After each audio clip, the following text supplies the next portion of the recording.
Hola estimados colegas, vamos a continuar con la siguiente clase de anemias, que es síndromes por falla de la médula ósea, incluidas la anemia aplásica y la mielodisplasia. Está en el capítulo 130 con el nombre de síndromes por falla de médula ósea, incluidas la anemia aplásica y la mielodisplasia. Bueno, como su nombre mismo lo indica, sabemos que desde un principio las anemias se pueden clasificar como anemias proliferativas e hipoproliferativas. Dentro de estas hipoproliferativas, es decir, que la fábrica, la médula ósea, es la que falla en producir elementos formes de la sangre. Por lo tanto, si la fábrica falla, la médula ósea falla en sintetizar o en producir nuevas células, por lo tanto en la sangre periférica, es decir, sacando sangre a un paciente y llevando a un laboratorio, lo que vamos a encontrar es una anemia normocrómica, normocítico o macrocítica más un reticulocito bajo, es decir, que los glóbulos rojos jóvenes están en menor cantidad porque la fábrica no produce. Dentro de esta anemia proliferativa está la anemia aplásica, el síndrome de mielodisplasia o síndrome mielodisplásico y la aplasia eritrocítica pura. Entonces ya habíamos mencionado que la fábrica desde donde se producen las células o los elementos formes es la médula ósea, y esta médula ósea puede ser dañada por virus, bacterias, radiación, quimioterápicos, y lo que va a hacer que produzca es una disminución de todos los elementos formes. ¿Okay? Entonces ustedes dirán, ¿es correcto llamar anemia aplásica porque solo glóbulo rojo? Pues el nombre no es tan correcto, porque en realidad lo que existe es una pancitopenia, es decir, disminuye los glóbulos rojos, disminuye los glóbulos blancos y disminuye los trombocitos. ¿Ok? Entonces la anemia aplásica afecta a todos los linajes celulares. Ahora, para hacer un diagnóstico diferencial, el libro de Harrison nos pone una tabla, el cuadro 103-1, en el cual lo clasifica en tres variables: en pancitopenias con médula ósea hipocelular. Dentro de ellas está la anemia aplástica adquirida, la anemia aplástica constitucional, dentro de ellas la Fanconi, la disqueratosis congénita y demás. La pancitopenia con médula ósea celular y la médula ósea hipocelular, más o menos acompañadas de citopenias. Entonces, la anemia aplástica en realidad es una pancitopenia, o sea, es decir, la sangre periférica vinculada o asociada a una hipocelularidad en la médula ósea, es decir, la médula ósea, como no hay células madres, quien produzca esas células madres caen en la cantidad y por eso se ve hipocelular, es decir, con disminución en las células madres. Ahora, con relación desde el punto de vista etiológico, se clasifican en estas dos: en adquiridas y heredadas. Las adquiridas, es decir, cuando el paciente o la persona nació sin esta enfermedad y con el transcurso de la vida presentó radiación o algún factor de riesgo como fármacos, virus. Ojo con esto, es posible pregunta de examen: ¿qué tipo de virus? Por ejemplo, la Epstein-Barr, la hepatitis. Ojo, pero ¿qué tipo de hepatitis? A, B, C, D, E, ¿cuál? La hepatitis es no A, no B, no C. Ojo con eso. La hepatitis no tipificada. El parvovirus B19, y es posible pregunta de examen, por lo menos en nuestros simulacros lo es que esta está asociada a una crisis aplásica transitoria. Lo mismo el VIH, las enfermedades autoinmunitarias como el timón o el carcinoma tímico, la hemoglobinuria paroxística nocturna, el embarazo, y hay momentos o a veces casos en que no se los puede identificar las causas, entonces se los denomina idiopáticos. Las heredadas, ojo con esto, yo en mi resumen debo resaltar las causas heredadas de anemia aplásica: la anemia de Fanconi, la disqueratosis congénita, síndrome de Schwann-Diamond, disginesia reticular y las demás. Yo te dejo de tarea que vayas averiguando, leyendo unos 2 minutos, qué es la anemia de Fanconi, qué es la disqueratosis congénita y qué es cada uno de estos, para que tú vayas a entender por qué son heredadas y se asocia con anemia aplásica. ¿Ok?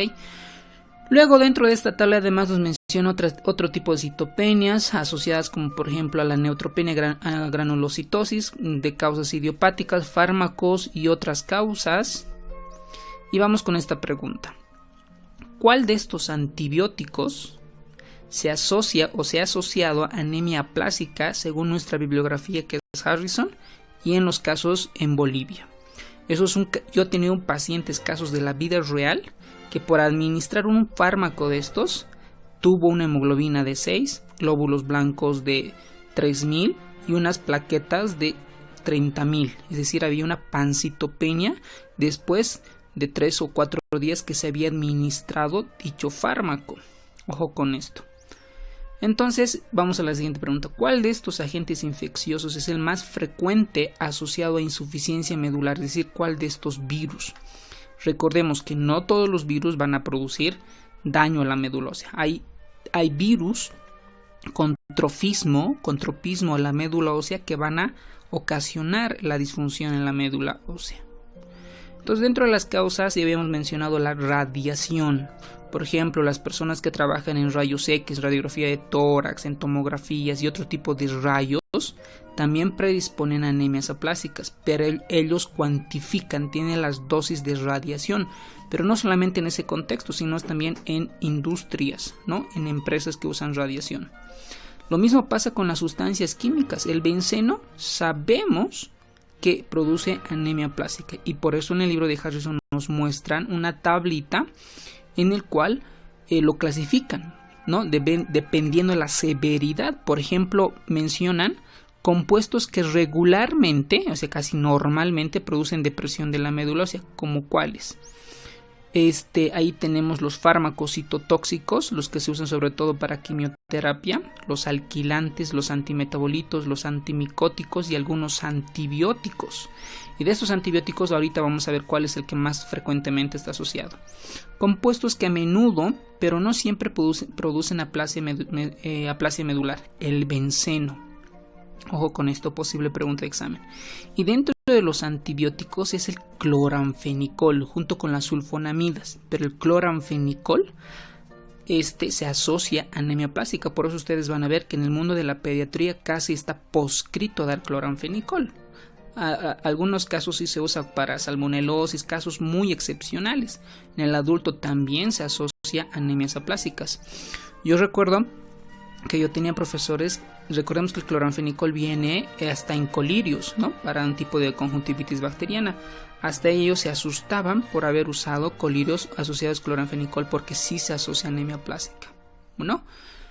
La otra es dentro de los virus. Dentro de los virus, no todos ocasionan.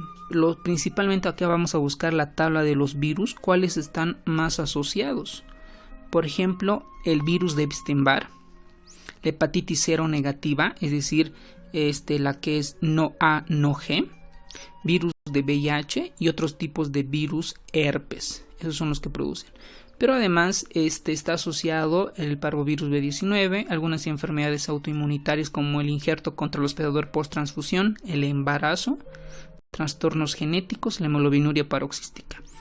Ahora, es un poco difícil de aprenderse todas estas causas, ¿no? Pero recordemos, siempre tratemos de ver cuáles son lo que más producen. Por ejemplo, dentro de los compuestos antiprotozoarios está la quinacrina, la cloroquina y la mepacrina. Son los que están asociados a anemia plástica.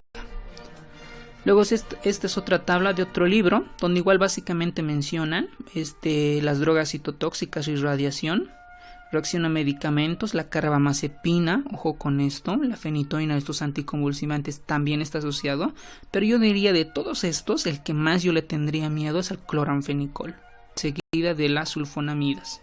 ¿Okay? Los químicos tóxicos, el benceno y otros, los virus ya mencionados, trastornos autoinmunes también ya mencionados. Entonces, por lo tanto, la respuesta es acá, el cloranfenicol. ¿Ok? Y acá es cuál de estos agentes está asociado más a insuficiencia medular: el virus de la hepatitis, ¿ok? La seronegativa. Porque si aquí me pudieran poner hepatitis A, D, G y no A, no G, la respuesta sería hepatitis no A, no G, la seronegativa. ¿Ok? Bueno, hasta aquí todos de acuerdo. Lo que tú vas a averiguar ahora es que ya les he mencionado, pero tú debes anotarte en tu resumen otros virus relacionados con la insuficiencia medular para que esté completo. Pues esto es un poco más de lógica, ¿no? Y sentido común. Si nosotros sabemos que la fábrica no funciona por alguna causa y tengo que saber cuáles son las causas, ya puedo estar sospechando en la fisiopatología, el diagnóstico y el tratamiento. Vamos a la epidemiología. Miren, esta enfermedad es muy grave, ¿no? Es muy grave porque la mayor parte de las veces necesitan un trasplante de médula ósea. Pero en cuanto a la epidemiología, miren, es 2 por millón. Nosotros en Bolivia, ¿cuántos somos? Somos 12 millones aproximadamente. Entonces, en toda Bolivia, pues podríamos tener unos 24 personas o pacientes con aplasia medular. Obviamente, esto depende de la región. Eso es lo que dice el libro.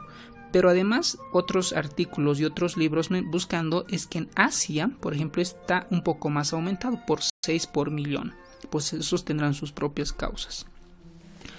En cuanto a la fisiopatología, pues tiene que ver las células madre, ¿no? No hay que el glóbulo rojo se revienta, hace una anemia hemolítica, o el glóbulo blanco se consume, o las plaquetas se consumen. Lo que en realidad se afecta a esta célula, la célula madre. ¿Qué es una célula madre? Pues una célula multipotente, es decir, que esta célula puede dividirse en linajes celulares, tanto mieloide y linfoide, y pues obviamente si esta célula madre está mal, está dañada, por lo tanto no van a ver los demás linajes celulares. Ahora, en cuanto a la fisiopatología, en cuanto a la genética, los genes, los mediadores proinflamatorios, es un poco más complejo. Vamos a entender sobre todo el interferón gamma. Las células madres, estas células madres pueden morir por mecanismos autoinmunes, es decir, los anticuerpos destruyen a las células madre. Otro, un daño directo por drogas como el cloranfenicol, una infección viral como la hepatitis seronegativa o el virus de Epstein-Barr y trastornos crónicos y genéticos. Esta es una imagen de un artículo en donde la célula presentadora de antígeno, que normalmente es un macrófago o un neutrófilo, presenta el antígeno, esto puede ser el fármaco o el virus, es presentada a un linfocito T mediante un receptor, ¿no? Que es el receptor del linfocito T. Activa segundos mensajeros, llega hasta el ADN y activa un gen, que es el TBET. Esto promueve la liberación del interferón gamma. Entonces tú ya debes repasar por farmacología básica cuáles son las funciones del interferón alfa, beta y gamma. ¿Ok? Ya te voy a adelantar, luchan contra los virus. Pero acá el interferón gamma tiene otra función. Aparte de promover la síntesis del interferón gamma, también promueve la liberación de interleucina 2. Esta interleucina 2 estimula la proliferación clonal de estos linfocitos T. Y estos linfocitos T también promueven la liberación de interferón gamma junto con el factor de necrosis tumoral alfa, que van a ir a actuar en las células madre. Y en las células madre, estos dos, sobre todo el interferón gamma, aumenta los receptores del FAST. Estos receptores del FAST activan varios segundos mensajeros, como el JAK1, el STAT3, las enzimas el óxido nítrico inductible, que todos estos segundos mensajeros lo que van a promover es la disminución en la síntesis de proteínas, aumento de la apoptosis. Entonces tú dirás, ¿qué es apoptosis? Muerte celular programada. ¿Cuál es la diferencia con la necrosis? Que es la muerte celular inducida por algún daño químico, físico, calor, por lo que tú quieras, ¿no? Y además disminuye la división de estas células madres, por lo tanto las células madres mueren, ¿ok? Más o menos esto es la fisiopatología en cuanto a cómo las células madres mueren, se dañan, ¿ok? Entonces hay muchos artículos que los voy a mandar al grupo de estudio en el cual tú vas a ampliar tu conocimiento, sobre todo en la fisiopatología. ¿Para qué? Para que no solamente memorices, sino para que entiendas el porqué de las cosas. Yo siempre he dicho, no es bueno memorizar. La clave es entender el porqué y para qué y cómo voy a actuar. Y cuando tú sabes conocimientos básicos, luego es todo sentido común, ¿ok? Después difícilmente se te va a olvidar. Entonces lo que muestra en este artículo es que tratan de evaluar el interferón gamma intracelular dentro de los linfocitos T en la médula ósea en pacientes con anemia plástica. ¿Y qué es lo que han encontrado? Que en los pacientes que tenían, por ejemplo, el interferón gamma y se les ha dado un tratamiento con inmunosupresor, ponte ciclofosfamida o cualquier inmunosupresor que se te venga a la mente, respondieron de manera favorable al tratamiento inmunosupresor. Pero hay reportes de estos casos en los cuales las células madre no producían interferones gamma, tenían un peor pronóstico. Entonces tú le puedes poner pausa al video y leer todo lo que es el abstract de este artículo, donde básicamente mencionan eso. Ahora tú preguntarás, ¿y estas células madre cómo puedo cuantificar en una biopsia? Yo se supone que viene mi paciente con la clínica, bla, bla, bla, y le voy a hacer una biopsia de médula ósea. Te dejo de tarea dónde se hacen biopsias en la médula ósea, en un adulto y un niño, ¿ok? ¿Dónde se hacen? ¿Ok? Eso tú vas a averiguar por tu propia cuenta. Entonces, una vez que yo realizo dicha biopsia, saco por ejemplo del esternón y lo mando al hematólogo a que vea, y el hematólogo va a pedir un inmunofenotipo, es decir, los va a marcar para identificar cuánto en cantidad existen las células madre, porque si no existen, pues ayuda al diagnóstico de anemia plástica, y lo va a marcar con uno que se denomina el CD4 más CD38, y esto es posible pregunta de examen. Recordemos, en nuestros simulacros esto es pregunta de examen, ¿ok? Posteriormente vamos a ver esta pregunta. La anemia plástica no se puede convertir en... Entonces ya vemos ahí, la anemia plástica también puede pasarse a otra enfermedad o puede estar asociado al mismo tiempo. Por ejemplo, acá vamos a ver que la anemia plástica puede estar asociado a hemoglobinuria nocturna paroxística. Entonces ahí tú te darás de cuenta, si un paciente tiene anemia plástica, ¿qué yo voy a solicitar o qué debo yo de hacer para descartar que tenga o no tenga hemoglobinuria paroxística nocturna? Entonces yo ya pensaré, voy a pedir una citometría de flujo, qué voy a marcar, etcétera, ¿ok? También estos están asociados a síndromes mielodisplásicos y leucemia mieloide aguda. Dentro de las mutaciones genéticas, eso tú puedes ampliar los conocimientos. ¿Qué tipo de mutaciones genéticas están asociadas a anemia plástica? El DMNT3A, el ACXL1, el BSOR, el BSORL1 y el PIGA. Ahora, una vez que ya sabemos que la causa, la fisiopatología y la epidemiología de la anemia plástica, debemos ver la manifestación clínica. Pues si yo ya entiendo la fisiopatología, ya puedo dilucidar, puedo tener alguna idea cómo podría presentar. Si tiene disminución de glóbulos rojos, tiene datos clínicos de anemia, ¿ok? Entonces pues tendrá cansancio, fatiga, palidez, palpitaciones, taquicardia, todo lo que tú quieras, ¿no? Si tiene leucopenia, ¿qué va a obtener? Aumento en las infecciones, porque no hay glóbulos blancos quien los defienda, por eso son infecciones recurrentes, ¿ok? Y si tiene trombocitopenia y disminución en las plaquetas, ¿qué va a haber? Sangrado. Entonces van a tener gingivorragias, epistaxis, periodos menstruales abundantes, etc. ¿Ok?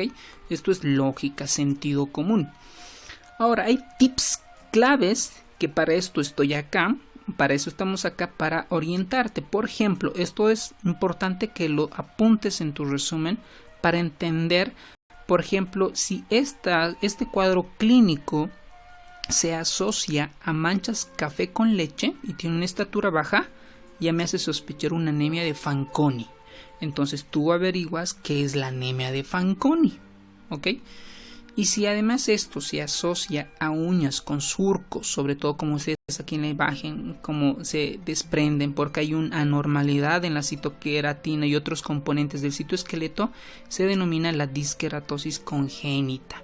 Por lo tanto, tú averiguarás qué es la disqueratosis congénita, cuál es la causa, manifestación a grandes rasgos. ¿Ok? Entonces, la anemia aplásica no puede convertirse en anemia hemolítica. Bueno, esa es la respuesta. En el laboratorio, esto es muy fácil. En la sangre periférica lo que voy a encontrar es pancitopenia y en la médula ósea pues no voy a encontrar células madres, va a ser una punción blanca, ¿ok? No voy a encontrar nada, tal vez un poquito de grasa, adipocitos nada más.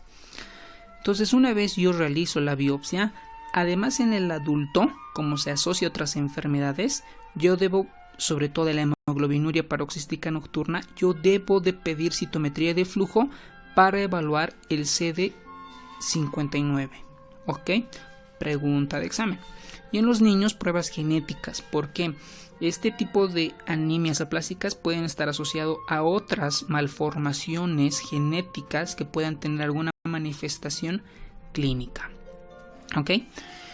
Y los estudios auxiliares de rotura cromosómica en sangre periférica mediante diepoxibutano o mitomicina C en niños y en adultos para excluir anemia de Fanconi, la citometría de flujo para hemoglobina paroxística nocturna y serología para Epstein-Barr, VIH y hepatitis seronegativas y todo lo que hemos visto como causas.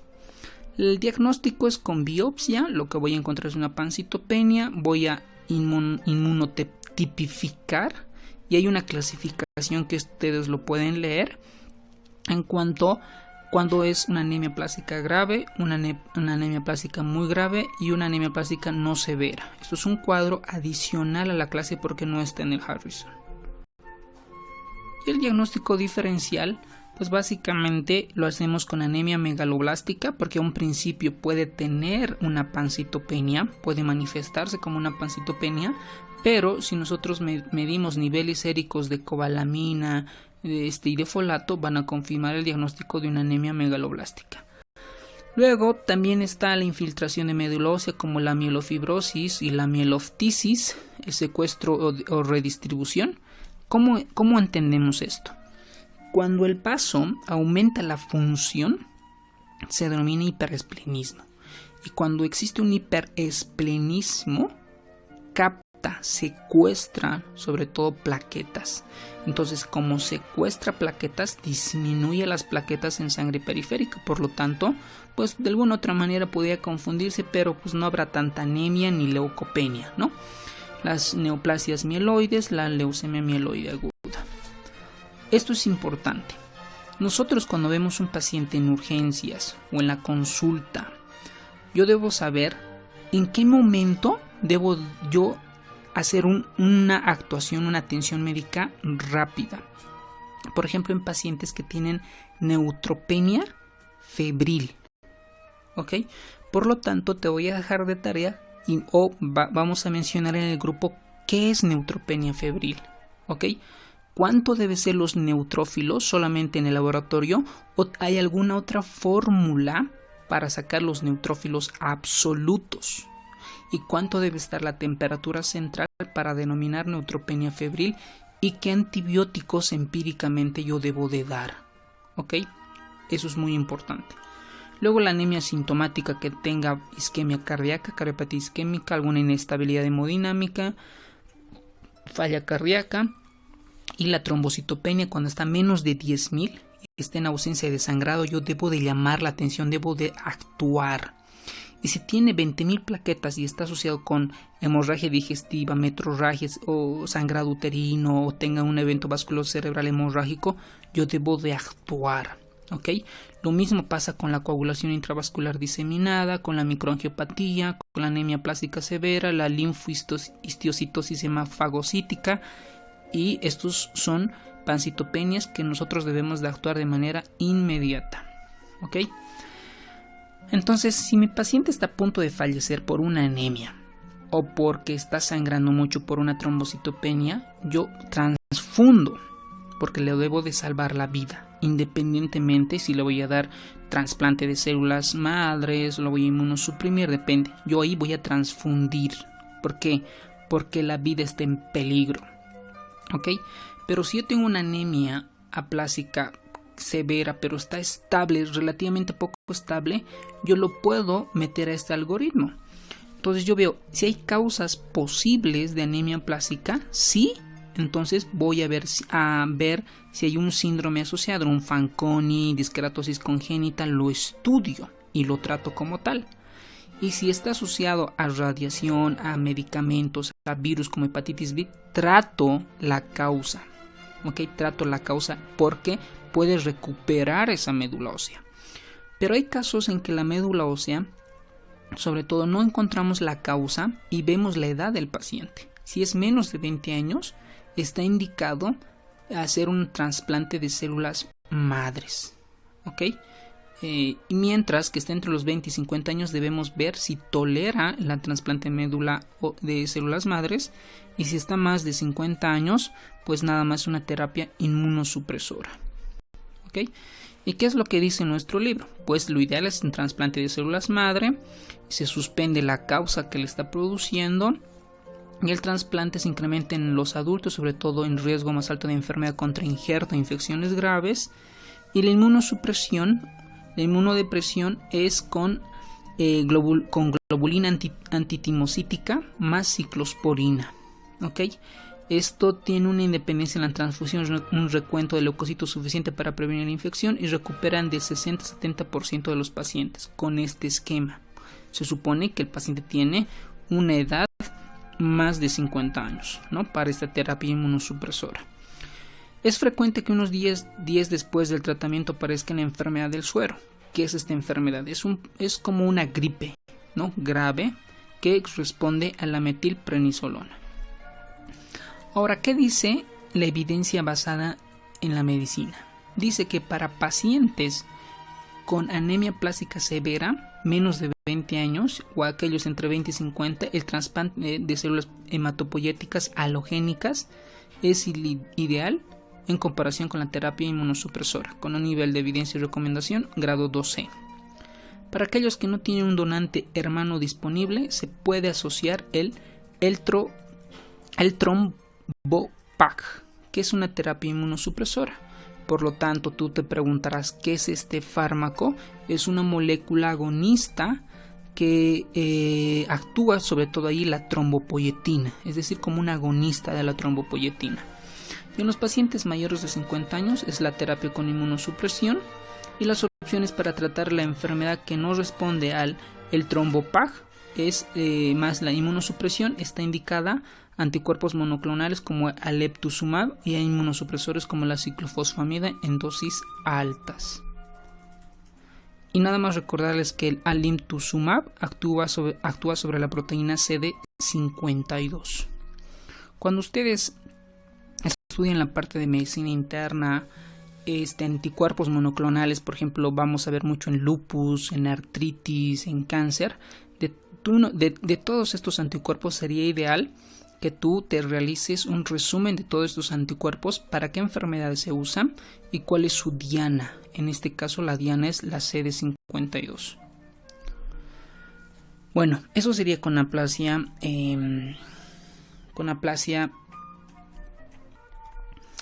Bueno, una vez terminando la anemia plástica, vamos a entrar a la aplasia eritrocítica pura. Mira, el mismo nombre ya nos está diciendo a qué linaje afecta, solo a los eritrocitos, ¿ok? Por lo tanto va a haber anemia con reticulocitos bajos, ¿ok? También la anemia de Diamond-Blackfan y la aplasia eritrocítica pura congénita se diagnostican en el momento del nacimiento o durante la niñez, y con frecuencia responde al tratamiento con corticoides.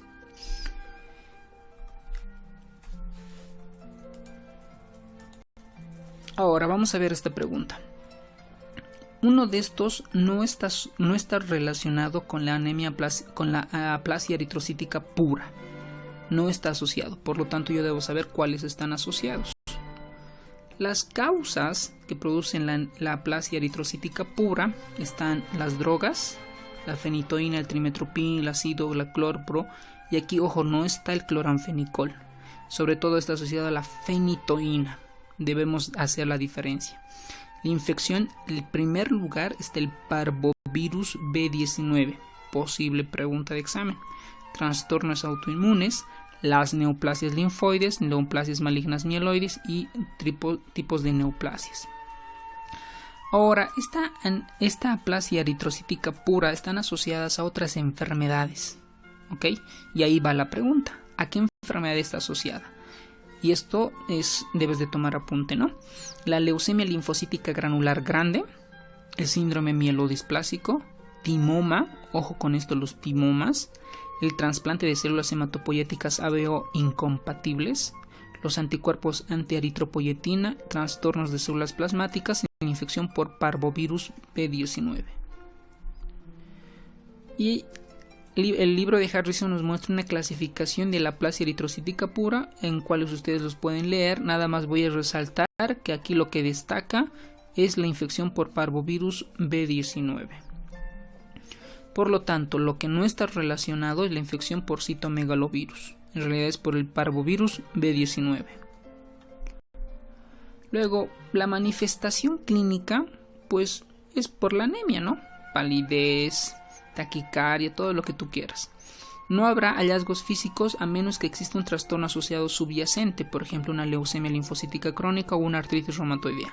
En el laboratorio lo que vamos a encontrar es una disminución de glóbulos rojos, normocítico, normocrómico. No hay cambios en los glóbulos blancos o plaquetas. Los niveles de bilirrubina, aptoglobina, lactato, deshidrogenasa son relativamente normales. El diagnóstico pues hago con laboratorio, le pido una tomografía de tórax. ¿Para qué creen? Para ver si yo tengo timoma, porque el timoma sí se asocia a otras enfermedades autoinmunitarias, ¿no? Como la miastenia gravis y en este caso la anemia la aplasia eritrocítica pura. Luego un estudio viral por todas las causas que ya sabemos, los anticuerpos autoinmunes, las pruebas especializadas, que ahí se incluyen los estudios de clonalidad del receptor de células T y el inmunofenotipo en sangre periférica. El tratamiento, si tiene timo, timectomía. ¿Ok?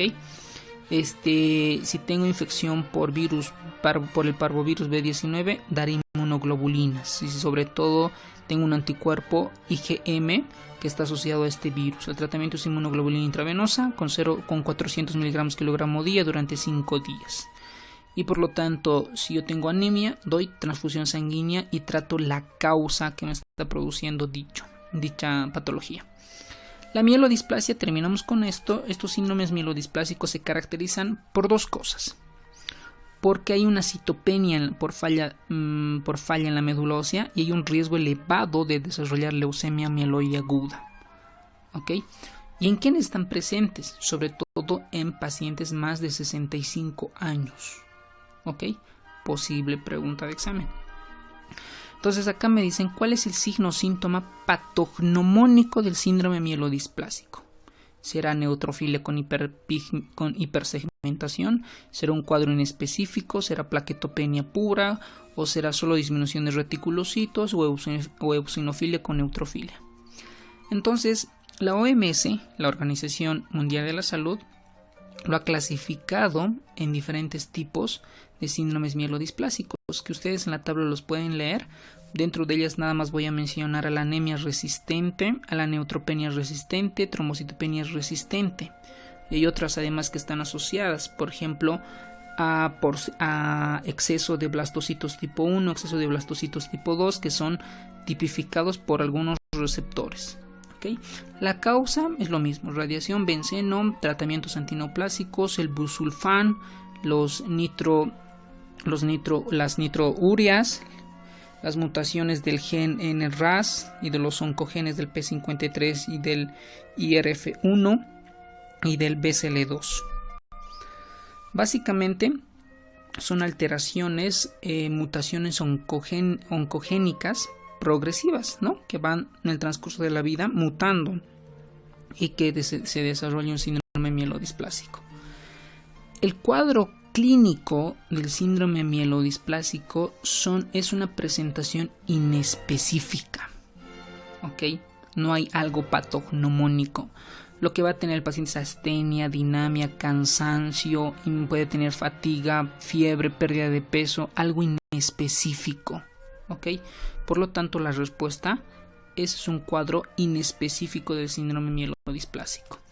¿Y qué vamos a encontrar en la sangre periférica? Pues puede haber anemia, una visitopenia, nada más, ¿no? Entonces ya lo dices, un síndrome mielodisplásico.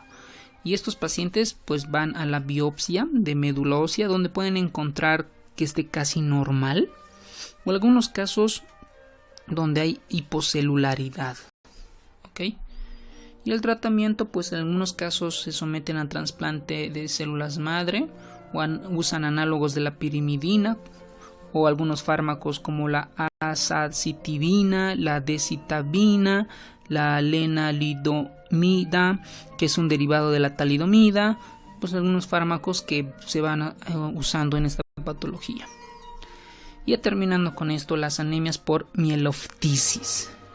Mieloftisis, nosotros debemos saber qué es la mielofibrosis y la mieloftisis. No es nada más en cuanto la médula ósea se cicatriza, ¿ok? Se vuelve dura, hay infiltración, es decir, los fibroblastos producen colágeno tipo 3, 4, todo lo que tú quieras, se convierten en fibrocitos, hay una fibrosis de la médula ósea. Esta fibrosis puede ser ocasionada por células tumorales, por cáncer, sobre todo de cáncer de mama, pulmón, próstata, neuroblastomas. Y pues el tratamiento es dar transfusión y ver la causa de estas anemias mieloftisis. Y una característica importante y posible pregunta de examen es que estas se asocian a una leucoeritroblastosis. Entonces, si tú dirás, ¿qué es una leucoeritroblastosis? No es nada más que en la sangre periférica se presentan células eritroides y mieloides inmaduras que están circulando en la sangre periférica, y a eso se denomina leucoeritroblastosis. ¿Ok? Entonces, vamos a terminar con esta pregunta mencionando qué es la mieloftisis. ¿Será una fibrosis de la médula ósea debido a un proceso hematológico primario? ¿Será fibrosis secundaria a un tumor? ¿Será una fibrosis del tejido hematopoyético extramedular? ¿Será una fibrosis de la médula ósea amarilla o ninguna? Entonces, la fisiopatología tiene tres componentes importantes. Hay una mielofibrosis, es decir, como ya hemos mencionado, hay una proliferación de fibroblastos en la médula ósea. Hay una metaplasia mieloide, es decir, en el hígado, en el vaso, pueden crecer células madre, puede haber hematopoiesis porque la fábrica ya no lo permite, y existe al final una eritropoiesis inefectiva, ¿ok? Y cuando se hace una punción de la médula ósea, se hace una biopsia de la médula ósea, existe una punción seca porque no hay células. Entonces acá en este cuadrito es muy importante porque acá nos muestran una médula ósea que muestra un espacio medular que está lleno de tejido fibroso, puro colágeno, que están formados por reticulina y colágeno. Esta fibrosis se debe a un proceso hematológico primario, se denomina mielofibrosis, y cuando es secundario a un tumor o un proceso granulomatoso, eso es mieloftisis. Entonces, ¿qué es la mieloftisis? Es la fibrosis de la médula ósea secundaria a un tumor o granulomatosis. Bueno, pues espero haber ayudado un poco y espero que vayamos participando en el grupo, retroalimentando y aclarando conceptos que pues esto nos van a ayudar a entender y rendir un buen examen, y nos vemos en el simulacro. Gracias.